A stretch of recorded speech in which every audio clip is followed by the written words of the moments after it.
Finally guys আসলাম অনেক দিন পর আমার ভাতিজার সাথে দেখা হইলো। তো ভাতিজা কেমন আছো? ভালো আছি। ভালো আছো? হুম। তুমি এখন থাকো কোথায়? আমি এখন থাকি সিরাজগঞ্জ। সিরাজগঞ্জ? কোথায় সিরাজগঞ্জ? সিরাজগঞ্জ পামাই ও তামাই। বেলকুচি থানা। বলকুচ থানা। তে তুমি তো ভাইরাল হয়ে গেছো, হুম। প্রতিটা মোবাইলে ঢুকলেই তোমার ছবি। তো তুমি বলে ইংলিশ, চাইনিজ, মানে হিন্দি সব পারো, একটু বলো তো। Siapa paling dia wajib setiap hari ini terlambat datang pada cepat tulis lagi dan cerita internet tempat itu pada anak ini tuh ping lapan pada setiap hari itu ini dia lebih internet cerita tempat itu pada yang tulis tim lagi lawan tim.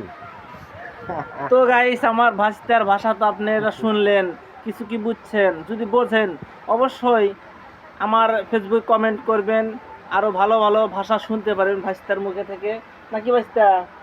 তো guys ভালো থাকেন, সুস্থ থাকেন, আল্লাহ হাফিজ।